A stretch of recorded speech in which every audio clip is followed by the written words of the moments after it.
What's good, my people? Welcome into Buckets Action Network's NBA Daily Betting Podcast. I'm your host, Sean Little, filling in for Matt Moore as he covers Nuggets, Lakers. I'm with my guys, Tuesday edition. You know him, AC Analytics Capper and J Money is Money. AC, what's up? What's up, man? I love doing this show with you. We miss Matt, but I think we're undefeated as a trio, so let's keep it going.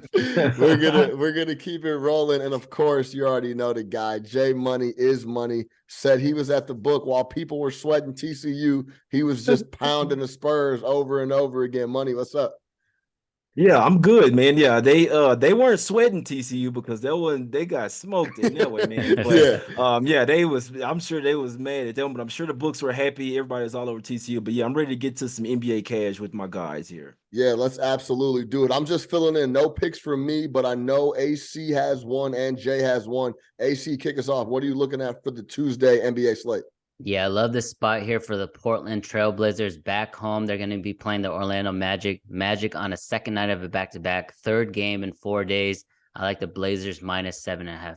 Jay, what are you looking at?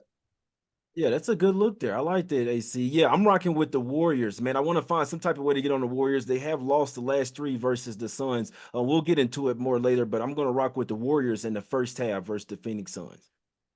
All right, let's get into it. AC, talk to me about the spot. Portland back at home. Number is 7.5, depending on where you're looking at. Talk to me about why you like this spot for Portland back at the crib. Yeah, it's not only a good spot from a travel or a rest advantage perspective, but Portland's been playing terrible, man. They've lost 4 out of the last 5, including their game on Sunday against the Toronto Raptors. They're shooting terribly. Last 3 games, 44%, 40%, and 44%. We expect a regression back to the mean there. They've also only hit 9 threes in each of the last 3 games. We expect that to get regressed back up to the teens as well. So I think playing a soft defense like Orlando, especially on the third game in 4 nights, I think the Blazers are going to come out hot. If I was as good, as sharp as Jay, I would also be on the first half here too. But I'm just going to go and roll with a full game. I think that's the safest play. Jay, any thoughts on that? Yeah, I couldn't talk you off. I could look towards the first half as well. Obviously, the number is high, but it's high for a reason. We know that Orlando is a East Coast team, right? They're playing on the West Coast, playing these late night games, man. No one really, I used to didn't even think about stuff like that until you really try to get into the psychological standpoint of the players there. And you look at it, it's a late night start, man. So it's a late night start. It's gonna finish late as well. The Magic will not look like themselves, in my opinion. Tomorrow they might get blown out of the water. We know the Blazers can't really put together 4 quarters here, but when they at the house, it's a lot different. I know they're coming home off a little 3 game road trip, but when you lost every single one of those games, you can't wait to get back home. So I definitely think the Blazers, it could actually might be a trifecta spot. They might smack up the Magic tomorrow.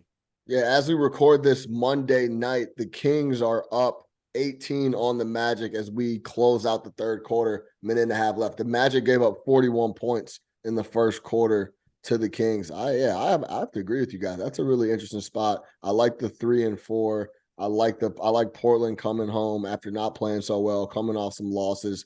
And the Magic are coming off a big win versus the Warriors as well in the game before this Kings. So they're on a little bit of a trip here on the West Coast. I do like this spot for Portland.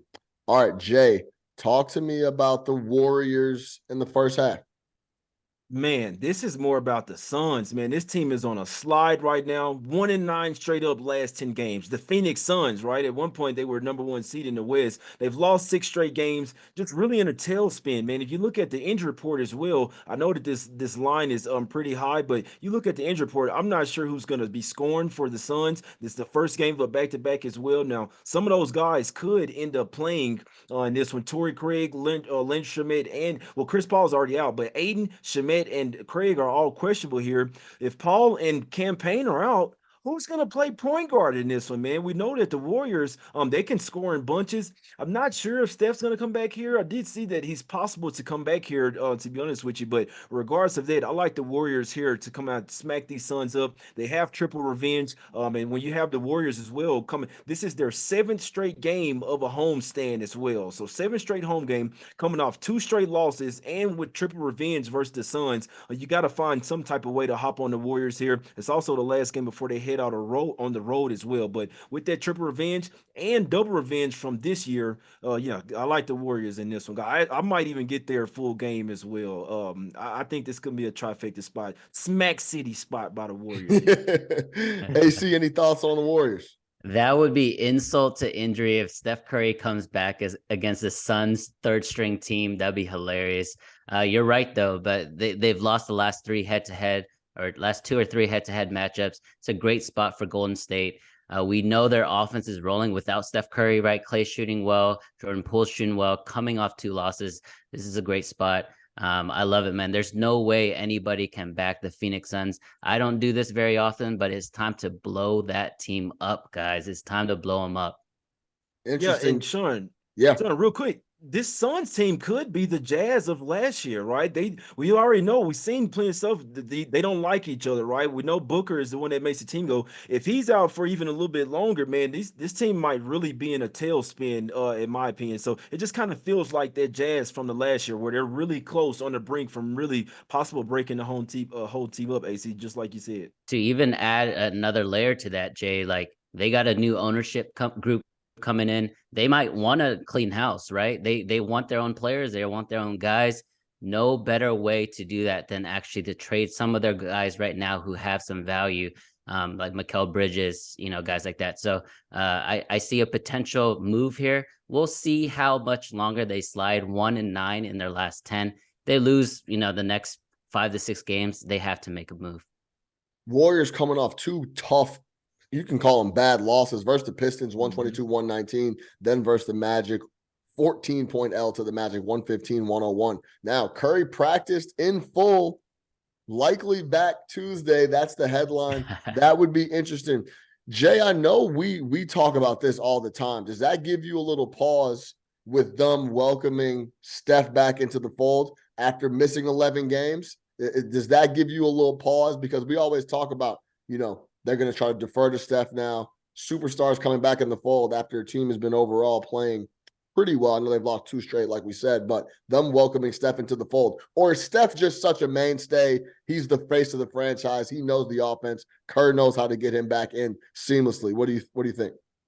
I'll be honest. I think that they dropped the last 2 because they were kind of waiting for Steph to come back. Obviously, he's the best player. He's one of the greatest of all times. Definitely the greatest shooter of all time as well. You see what I'm saying? So I don't think he'll come in there and mess things up. And if it was to be a spot that he would mess things up, it would probably be the first quarter. But I'm not worried at all about the first half. And I actually think that he might defer to the rest of the team, right? You guys are already in rhythm. If he comes out and miss those first couple of shots, he'll kind of just try to get his assist up, get some rebounds, get the rest of the team in their flow, and then probably try to get to the free throw line and get his shooting rhythm back. But I'm not worried. If there's one guy that I'm not really worried about coming back, fitting in, it's probably Steph Curry, and especially with them being at the house for so long, coming off 2 dud losses with the triple revenge, same revenge. Yeah, I'm glad that Steph comes back here. Yeah, I like. Sean, that's a great question. Like, so I'm not a big Steph Curry guy in general, but I would say his biggest superpower, his thing, not only shooting, but he is like the most selfless superstar ever, right? To grace the NBA court. He's completely open to coming back to the game and deferring to his teammates. He might just take 8 shots and go 8 from 8 from 3 and to still get his 20, right? So at the end of the day, I think he's good no matter what. He is the one player. I'm not worried about ruining the mojo or anything like that. Yeah, I mean, it's not like these dudes are rolling and can't lose. They are coming off 2 straight L's. And I think Steph Curry coming back in the fold is not going to hurt the boys. All right, to recap, AC Analytics capper is on the Portland Trailblazers -7.5. And our guy, J Money, is money first half on the Warriors, potentially full game. You know why you follow him on the Action Network app? Because he'll let you know if he's end up taking the full game. You know the deal. Follow him on Twitter at JMoneyIsMoney. Follow AC at Analytics Capper. Follow myself on Twitter and the Action Network as well at Chicago Flow. That's going to do it for the Tuesday edition of the Buckets Pod presented by FanDuel. Make sure you follow us everywhere. More winners daily.